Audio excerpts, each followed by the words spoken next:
students, my name is Aditi Joshi. I am assistant professor in Biyani Group of Colleges.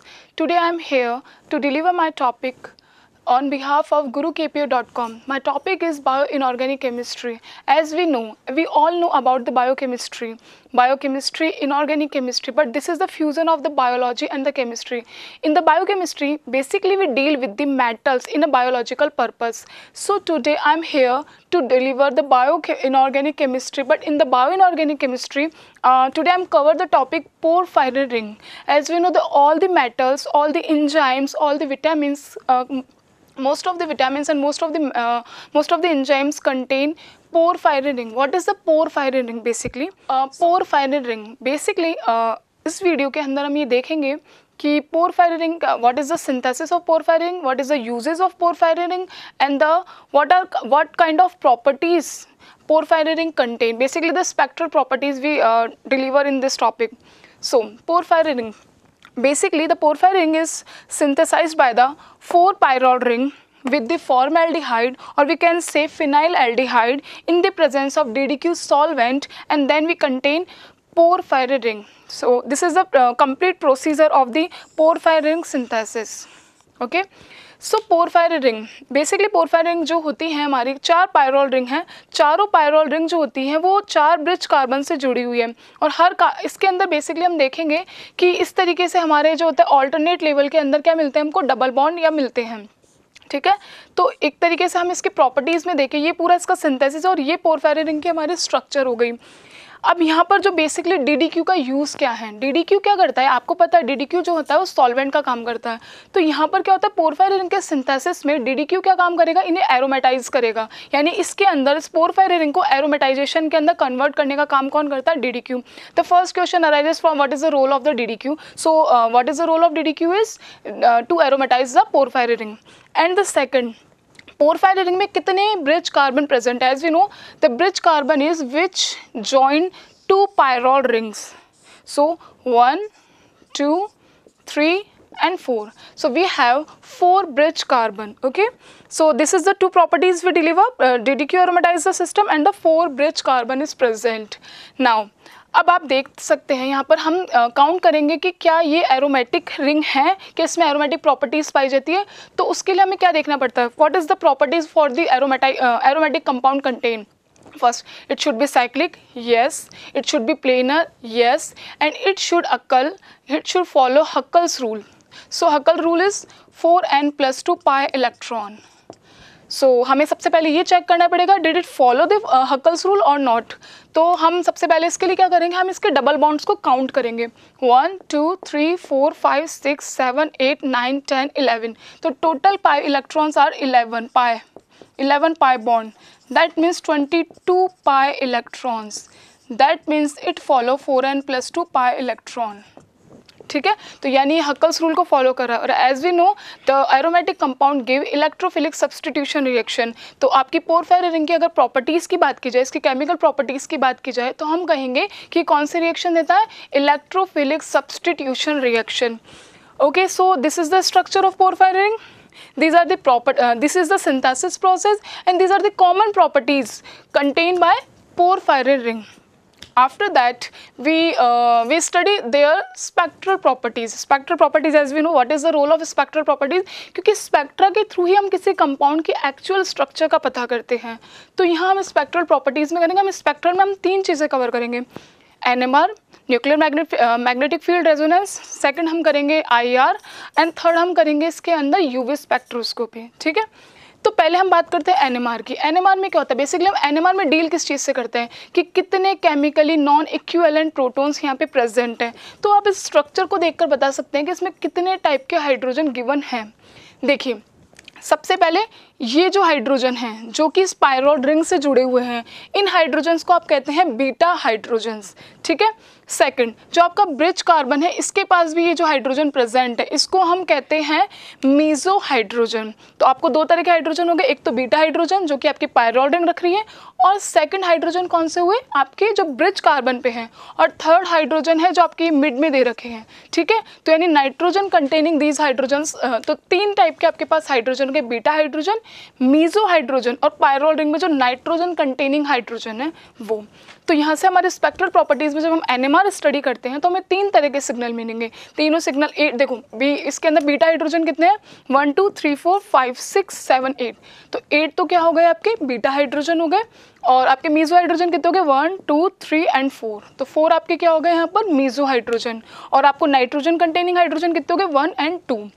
तो आपके spectral properties में आपको 3 signal मिलेंगे जिनकी केमिकल शिफ्ट की वैल्यू आएगी, बीटा हाइड्रोजन की वैल्यू आएगी 8.1 ppm, 4 मीजो हाइड्रोजन की वैल्यू आएगी 4.3 ppm, and nitrogen containing hydrogen की आएगी -2 to -3। अब ये वैल्यूज़ कैसे आई, देखिए हम यह स्टडी किसकी कर रहे हैं, हमें पता लगा है अभी की प्रॉपर्टीज़ हमने पता लगा है कि ये जो आपकी पोरफायरिन रिंग है ये कैसी है नेचर में, एरोमेटिक। अब आपको पता है कि एरोमेटिक के अंदर जब हम मैग्नेटिक फील्ड से प्रोवाइड कराते हैं तो कौन सा रिंग करंट आता है, डायामैग्नेटिक रिंग करंट। और डायामैग्नेटिक रिंग करंट में क्या होता है कि आउटर वाले जो हाइड्रोजन्स होते हैं वो तो कैसे होते हैं, डी शील्डेड, और इनर हाइड्रोजन कैसे होते हैं, शील्डेड। तो बाहर वाले अब आपको पता होना चाहिए डी शील्डेड क्या होता है और शील्डेड क्या होता है। बेसिकली आप इतना समझ लीजिए कि डी शील्डेड का मतलब होता है कि जब अप्लाइड मैग्नेटिक फील्ड और जो कंपाउंड में जो इनबिल्ट जो मैग्नेटिक फील्ड है अगर उन दोनों के डायरेक्शन सेम है तो उन जो प्रोटॉन्स हैं वो क्या हो रहे हैं, डी शील्डेड हो रहे हैं, यानी उनको प्रोटेक्शन नहीं मिल रहा क्योंकि दोनों ही सेम लाइन में जा रहे हैं। जबकि शील्डिंग में क्या होता है, बेसिकली शील्डिंग में ये होता है कि अगर आपकी अप्लाइड मैग्नेटिक फील्ड और कंपाउंड के अंदर इनबिल्ट जो मैग्नेटिक फील्ड है उन दोनों की डायरेक्शन कैसी हो, अपोजिट। तो सपोज करो अगर मैं यहाँ से एक रिंग करंट लगाती हूँ तो इधर वालों की डायरेक्शन ये है, ये आपने अप्लाइड मैग्नेटिक फील्ड लगाया तो इन दोनों की डायरेक्शन अपोजिट हो गई, तो ये कैसे हो गए, shielded protons. That means these 2 protons are the shielded protons. और अगर मैं बाहर की तरफ वालों की डायरेक्शन, देखो अगर मैं इस तरीके से रिंग करंट लगाती हूँ तो इसकी डायरेक्शन ये वाली आएगी, तो यहाँ पर अप्लाइड फील्ड प्लस बाहर वाले जो आपकी फील्ड है उन दोनों की डायरेक्शन कैसी होगी, सेम। तो ये कैसे बन गए, डी शील्डेड प्रोटॉन। इस वजह से देखो शील्डेड प्रोटॉन की जो पीक आई है किस पे है, -2 to -3, और आपके डी शील्डेड की पीक जो आई है यानी उसकी केमिकल शिफ्ट की जो वैल्यू आई है वो कितनी है, 8.1 ppm। तो ये हो गई इसकी NMR की प्रॉपर्टीज़। सेकंड, हम इसके जब IR स्टडी करेंगे तो IR में भी हमें क्या मिलेगी, पीक मिलेगी। वो पीक किसकी वजह से होगी, NH स्ट्रेचिंग, और NH स्ट्रेचिंग हमें पता है कितने पे मिलती है, 3300 सेंटीमीटर इनवर्स। थर्ड हम बात करते हैं UV स्पेक्ट्रोस्कोपी यानी इलेक्ट्रॉनिक ट्रांजिशंस की। तो यहाँ आपको 2 तरह के बैंड मिलेंगे, एक बैंड मिलेगा सॉर्बेट बैंड और एक मिलेगा आपको क्यू बैंड। अब सॉर्बेट बैंड किस वजह से मिल रहा है, सॉर्बेट बैंड जो आपको मिल रहा है वो मिल रहा है pi to pi star transition, and Q band आपको मिल रहा है n to pi star transition.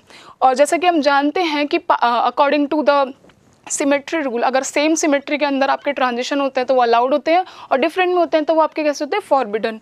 तो जो पाई टू पाई स्टार ट्रांजिशन हो रहा है वो कैसा है, कैसा है, सिमेट्री को फॉलो कर रहा है। तो इसके लिए यहाँ पर जो इसकी पीक आ रही है वो बड़ी आ रही है, जबकि क्यू बैंड्स की क्या आ रही है, छोटी आ रही है। और आपको पता होना चाहिए कि जो आपकी पोरफायरिन रिंग जो होती है वो कलर शो करती है, डीप कलर की होती है, और उसका रीज़न भी क्या होता है यहाँ पर, इंट्रालिगेंड पाई टू पाई स्टार ट्रांजिशन।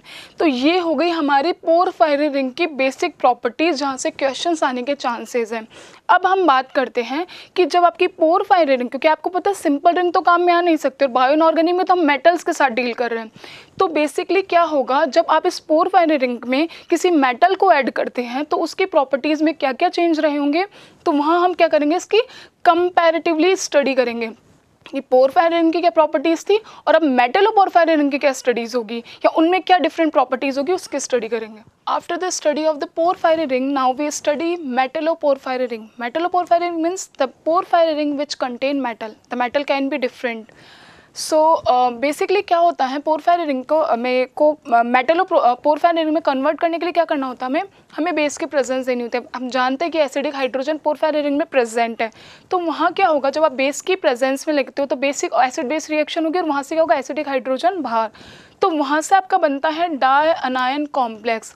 अब डाई अनायन कॉम्प्लेक्स में अगर आप कोई मेटल का कोई कॉम्प्लेक्स या मेटल का कोई सॉल्ट ऐड करते हैं तो उससे आपका जनरेट होगा मेटलोपोरफायरिन रिंग। अब हम देखेंगे difference, what is the difference between porphyrin ring and the metalloporphyrin ring. देखिए सबसे बड़ा डिफरेंस क्या आएगा आपको, आप देखिए यहाँ पर जो नाइट्रोजन के साथ में हाइड्रोजन था, अब वो हाइड्रोजन जा चुका है और मेटल ने क्या किया है, चारों नाइट्रोजन के साथ में बॉन्ड बना लिया है। तो देखो यहाँ पर दो, पहले वाले में क्या हो रहा था आपके, सिर्फ क्या हो रहा था, सिर्फ पायरोल के रिंग प्रेजेंट थे, जबकि मेटलोपोरफायरिन रिंग में आपको दो तरह के रिंग प्रेजेंट देगी, एक 5 मेंबर रिंग और एक 6 मेंबर रिंग। तो क्वेश्चन ये भी आ सकता है कि कितने टाइप के रिंग प्रेजेंट है, सेकंड वो जो अलग अलग टाइप के रिंग प्रेजेंट है वो कितने नंबर में प्रेजेंट है। तो देखिए ये आपकी 5 मेंबर रिंग हो गई, 1 2 3 4 5, 1 2 3 4 5, 1 2 3 4 5 एंड 1 2 3 4 5। तो 4 member rings, 5 member rings are present and the 6 member ring 1 2 3 4 5 6। तो यहाँ पर टोटल कितने 6 मेंबर रिंग होंगे, 1 2 3 4। तो मैंने जो 6 मेंबर रिंग है उन्हें अल्फ़ाबेटिकली रिप्रेजेंट किया है और जो आपकी 5 मेंबर रिंग है उसको मैंने नंबर से रिप्रेजेंट किया है। तो बेसिकली ये आपकी स्ट्रक्चर किसकी हो गई, मेटलोपोरफायरिन रिंग की। अब हम बात करते हैं इसकी स्पेक्ट्रल प्रॉपर्टीज़ की। स्पेक्ट्रल प्रॉपर्टीज़ में देखिए क्या होगा, अब आप खुद देखिए, हमने NMR सिग्नल में सबसे पहले क्या पढ़ा था, यहाँ पे 3 तरह के हाइड्रोजन थे, ये आपका बीटा हाइड्रोजन, मीजो हाइड्रोजन और नाइट्रोजन के साथ हाइड्रोजन। अब की बार हमें कितने सिग्नल मिलेंगे, सिर्फ 2 हाइड्रोजन, बीटा हाइड्रोजन का और मीजो हाइड्रोजन का, क्योंकि नाइट्रोजन के साथ वाला जो हाइड्रोजन था वो अब क्या हो गया है, एब्सेंट। यानी अब आपको जो दोनों प्रोटॉन मिलेंगे वो कैसे मिलेंगे, डी शील्डेड प्रोटॉन का सिग्नल आएगा, शील्डेड प्रोटॉन अब यहाँ पर नहीं है। सेकंड बात करता हम इसकी IR स्टडी की। अब देखिए उस वाले में हमने कंपैरेटिवली स्टडी करनी है, इसका मतलब है कि जो प्रॉपर्टीज़ उसमें थी उसी प्रॉपर्टीज़ की इस कॉम्प्लेक्स में स्टडी करनी है। तो वहाँ पे क्या था, आपको NH स्ट्रेचिंग दिख रही थी जो कि किस पे आ रही थी, 3300 सेंटीमीटर इनवर्स। अब यहाँ पर नाइट्रोजन तो मेटल के साथ कंटेन है, तो यानी यहाँ पर NH स्ट्रेचिंग नहीं पाई जाएगी। And the third one is UV study बात करते हैं, तो वहाँ हमने 2 बैंड पढ़े थे, सॉर्बेट बैंड और हमने पढ़ा था क्यू बैंड। अब यहाँ हमें सिर्फ एक ही बैंड दिखाई देगा, कौन सा बैंड दिखाई देगा, सॉर्बेट बैंड। तो वो कौन सी किसकी वजह से आ रहा था, पाई टू पाई स्टार ट्रांजिशन, जिसकी वजह से कौन सा कलर आ रहा था, डीप कलर आ रहा था। अब देखिए जो आपकी ये मेटल के साथ में पोरफायरिन हुई है तो इसकी स्टेबिलिटी किस पे डिपेंड करती है, बेसिकली जो आपकी मेटलोपोरफायरिन की जो स्टेबिलिटी होती है वो डिपेंड करती है what is the size of metal. तो आपको ये एक मैंने ऑर्डर लिखा है, ये आपको क्या बता रहा है कि पोरफायरिन की स्टेबिलिटी का ऑर्डर है। सबसे ज़्यादा अगर निकल होता है as a metal, then copper, then cobalt, then iron and then zinc. अब देखिए हमारे लिए जो सबसे इम्पॉर्टेंट फैक्टर है वो कौन सा है, आपका Fe एटम। और अगर आपका मेटल की जगह अगर आपका Fe एटम आता है तो ये मेटलोपोरफायरिन ना कहलाकर क्या कहलाती है, हिम। ठीक है, तो यहाँ से क्या होता है, अब ये हिम जो होता है, ये हिम पार्ट होता है, यही तो किस में पाया जाता है आपका, ये आपका पाया जाता है हीमोग्लोबिन में, मायोग्लोबिन में। तो अगर तभी तो कहा जाता है कि जो आयरन होता है वो हमारी बॉडी के लिए और हमारे नेचुरल प्रोसेस के लिए सबसे इम्पॉर्टेंट है, क्योंकि वो इसके साथ में बहुत ज़्यादा क्या बनाता है, बॉन्ड बनाता है।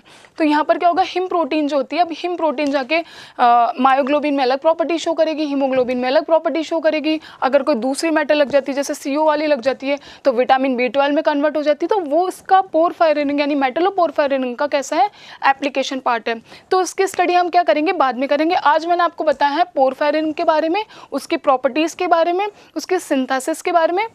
Then we talk about the metalloporphyrin, what is the synthesis of metalloporphyrin and what kind of spectral properties metalloporphyrin contain. So thank you very much. Please like, comment, share and don't forget to subscribe our gurukpo.com channel. Thank you very much.